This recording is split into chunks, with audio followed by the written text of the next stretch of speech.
కాసేపట్లో కేసీఆర్ నివాసానికి సిట్ అధికారులు వెళ్లనున్నారు. ఫోన్ ట్యాపింగ్ కేసులో నోటీసులు ఇవ్వనున్నారు. ఫామ్ హౌస్ కి బదులుగా నందీనగర్ ఇంటికే సిట్ అధికారులు వెళ్తున్నారు. ఇంట్లో ఉన్న వాళ్లకు నోటీసులు ఇవ్వనున్నారు.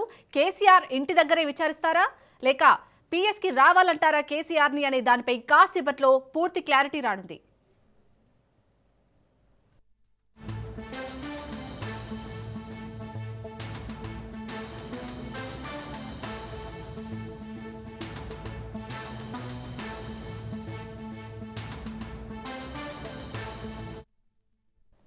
రైట్, ఇక కాసేపట్లో అయితే ఫోన్ ట్యాపింగ్ కేసుకు సంబంధించి కేసీఆర్ నివాసానికైతే సిట్ అధికారులు వెళ్లబోతున్నట్టుగా తెలుస్తుంది. దీనికి సంబంధించి పూర్తి డీటెయిల్స్ ని మా ప్రతినిధి సునీల్ అందిస్తారు. సునీల్, మొదటగా ఫామ్ హౌస్ కి వెళ్లి సిట్ అధికారులు నోటీసులు ఇస్తారని అన్నారు. బట్ ఇప్పుడు మాత్రం నందీనగర్ నివాసానికి వెళ్లి నోటీసులు ఇవ్వబోతున్నట్టుగా తెలుస్తుంది. దీనికి సంబంధించి మీ దగ్గర ఉన్న అప్డేట్స్ ఏంటి?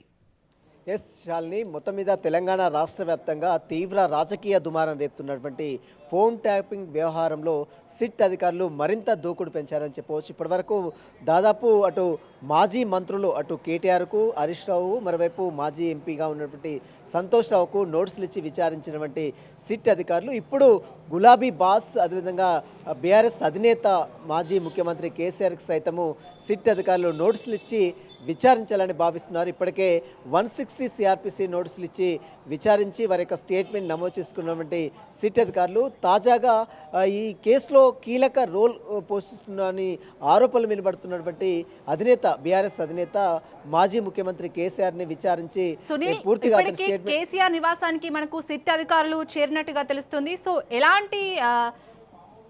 ఎలాంటి నోటీసులు జారీ చేసే అవకాశం ఉంది? ఎందుకంటే కేసీఆర్ అప్పుడు ముఖ్యమంత్రిగా పనిచేశారు కదా.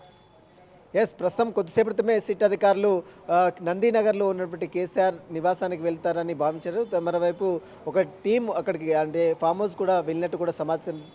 160 సిఆర్పిసి నోటీసులు ఇచ్చి విచారించాలని సిట్ అధికారులు భావిస్తున్నారు. ఇప్పటికే మనం చూడొచ్చు, హరీష్ రావుని 7 గంటల పాటు విచారించారు, కేటీఆర్ని 7.5 గంటల పాటు విచారించారు, సంతోష్ రావుని కూడా 7 గంటల పాటు విచారించి స్టేట్మెంట్ నమోదు చేసుకున్నారు. అయితే గతంలో అరెస్ట్ అయినటువంటి ఫోన్ ట్యాపింగ్ వ్యవహారంలో అరెస్ట్ అయినటువంటి ప్రణీత్ రావు కావచ్చు, భుజంగరావు కావచ్చు, తిరుపతినే కావచ్చు, రాధాకృష్ణరావు కావచ్చు, వీరు ఇచ్చినటువంటి స్టేట్మెంట్తో పాటు ఒక ఛానల్ ఎండి ఇచ్చినటువంటి స్టేట్మెంట్ బేస్ చేసుకుని వీరందరికీ కూడా నోటీసులు ఇచ్చి విచారిస్తున్నారు. ఇక ఇటీవల కాలంలో అమెరికా నుంచి అది హైదరాబాద్ తీసుకొచ్చినటువంటి ఎస్ఐబి మాజీ చీఫ్గా ఉన్నటువంటి ప్రభాకర్ రావు ఇచ్చినటువంటి స్టేట్మెంట్ బేస్ చేసుకుని కూడా వీరందరికీ 160 సిఆర్పిసి నోటీసులు ఇచ్చి విచారిస్తారు. ఇప్పటివరకు అయితే కేవలం 160 అంటే సాక్షిగా మాత్రమే వారి వాంగ్మూలాన్ని సిట్ అధికారులు నమోదు చేసుకున్నారు. పూర్తిగా వీటన్నిటి విచారణ కంప్లీట్ అయిన తర్వాత సిట్ అధికారులు ఇప్పటికే ఒక ఛార్జ్ షీట్ కూడా దాఖలు చేస్తారు కాబట్టి సప్లిమెంటరీ ఛార్జ్ షీట్ కూడా దాఖలు చేసే అవకాశం ఉంది. ఈ కేసులో ఇప్పటివరకు సాక్షుల వాంగ్మూలంతో పాటు మరోవైపు బాధితుల స్టేట్మెంట్ సైతం అంటే మనం చూడొచ్చు, తెలంగాణ కాంగ్రెస్ పార్టీ అధ్యక్షులుగా ఉన్నటువంటి మహేష్ కుమార్ గౌడ్ స్టేట్మెంట్ కావచ్చు, కేంద్ర హోంశాఖ సహాయ మంత్రిగా ఉన్నటువంటి బండి సంజయ్ స్టేట్మెంట్ కూడా ఇప్పటికే సిట్ అధికారులు నమోదు చేసుకున్నారు. ఒకవైపు బాధితుల స్టేట్మెంట్తో పాటు మరోవైపు నిందితుల స్టేట్మెంట్తో పాటు నిందితులు ఇచ్చినటువంటి కొంతమంది పేర్లు ఇచ్చినటువంటి వారి స్టేట్మెంట్ సైతము సిట్ అధికారులు నమోదు చేసుకుని ఇందులో భాగంగానే గతంలో హరీష్ రావును విచారించారు, 7 గంటల పాటు అతని యొక్క స్టేట్మెంట్ నమోదు చేసుకున్నారు. ఆ తర్వాత మాజీ working president BRS working president మాజీ మంత్రిగా ఉన్నటువంటి కేటీఆర్ సైతము విచారించారు, స్టేట్మెంట్ కూడా నమోదు చేసుకున్నారు. నందీనగర్లో ఉన్నటువంటి కేసీఆర్ నివాసానికి కొద్దిసేపమే సిట్ అధికారులు వెళ్లారు. సిట్ అధికారులు 160 సిఆర్పిసి నోటీసులు ఇచ్చినట్లు కూడా కొద్దిసేపమే సమాచారం తెలుస్తుంది.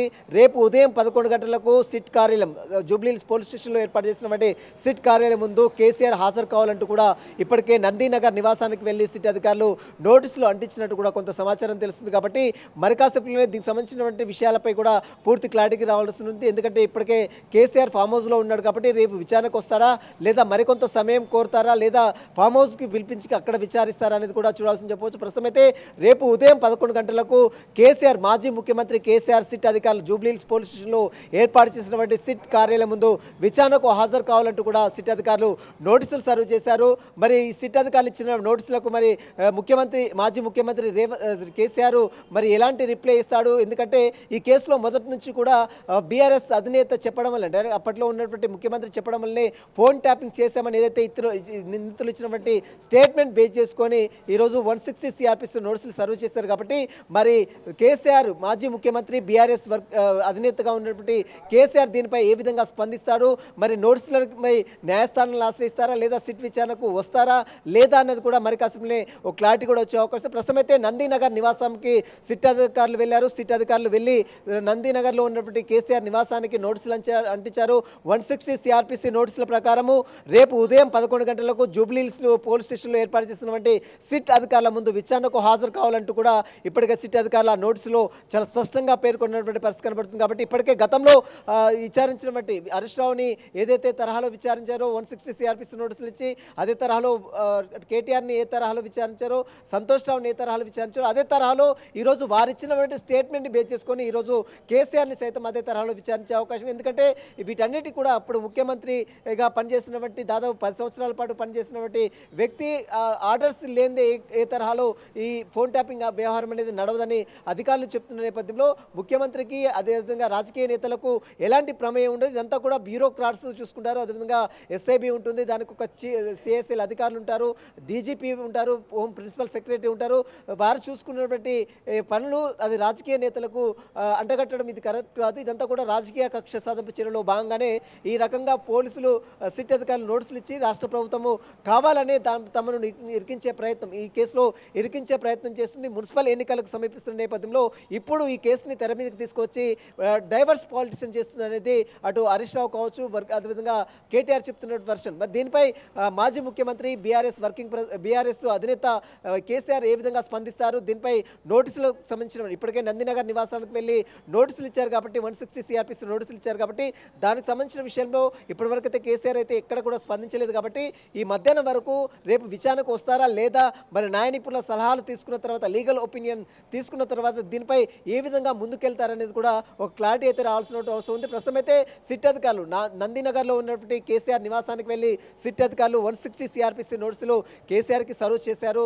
మరి రేపు ఉదయం 11 గంటలకు సిట్ కార్యాలయం ముందు విచారణకు హాజరు కావాలని ఆ నోటీసులో పేర్కొన్నారు. కాబట్టి మరి కేసీఆర్ విచారణకు హాజరవుతారా లేదా న్యాయ నిపుణుల సలహాలు తీసుకున్నారని కూడా క్లారిటీ అయితే మరి కాసేపులో వచ్చే అవకాశం అయితే కనబడుతుందని చెప్పవచ్చు. షాలిని, అలాగే ఇటు సునీల్, ఇప్పటికే ఫోన్ ట్యాపింగ్ కేసులో అయితే సిట్ అధికారులు కేసీఆర్కి నోటీసులు ఇచ్చారు. సో ఇప్పుడు బీఆర్ఎస్ పార్టీ కార్యాచరణ ఏ విధంగా ఉండబోతుంది? ఎందుకంటే ఇప్పటికే చాలా మంది కూడా ఫోన్ ట్యాపింగ్ కేసు అనేది కావాలనే కుట్ర చేసి ఈ ప్రభుత్వం ఇలా చేస్తుంది అని చెప్తున్నారు. సో ఇప్పుడు మరి బీఆర్ఎస్ అధినేత కేసీఆర్కి సిట్ నోటీసులు ఇవ్వడంపై బీఆర్ఎస్ ఏ విధంగా రియాక్ట్ అయ్యే అవకాశం ఉంది? మొదటి నుంచి బీఆర్ఎస్ పార్టీ ఒకటే చెప్తుంది, ఇదంతా కూడా రాజకీయ కక్ష సాధింపు చర్యలో భాగంగానే ఈ రకంగా బీఆర్ఎస్ నేతలని టార్గెట్ చేసి నోట్స్లు ఇచ్చి విచారణ పేరుతో కాలయాపన చేస్తున్నట్టు కూడా బీఆర్ఎస్ మంత్రులు గతంలో హరీష్ రావు అదేవిధంగా స్పందించారు, అదేవిధంగా కేటీఆర్ స్పందించారు. ఇక మిగిలినటువంటి బీఆర్ఎస్ మాజీ మంత్రులు, మాజీ ఎమ్మెల్యేలు, మాజీ ఎంపీలు కూడా అదే రీతిలో స్పందించిన దృశ్యాలు కూడా మనం గతంలో చూసాం. ఇప్పుడు తమ అధినేతకు బీఆర్ఎస్ ముఖ్యమంత్రి దాదాపు 10 సంవత్సరాల పాటు ముఖ్యమంత్రిగా పనిచేసినటువంటి కేసీఆర్కు ఈరోజు నోటీసులు సర్వ్ చేయడం పట్ల బీఆర్ఎస్ నేతలు తీవ్ర ఆగ్రహం వ్యక్తం చేస్తున్నారు. పెద్ద ఎత్తున నిరసనలు కూడా వీళ్ళు పిలుపునిచ్చే అవకాశం కూడా కనబడుతుంది. ఎందుకంటే గతంలో హరీష్ రావుకి ఇచ్చినప్పుడు కూడా పెద్ద ఎత్తున జూబ్లీహిల్స్ పోలీస్ స్టేషన్ వద్ద కొంత ఆందోళన కూడా వ్యక్తం చేశారు.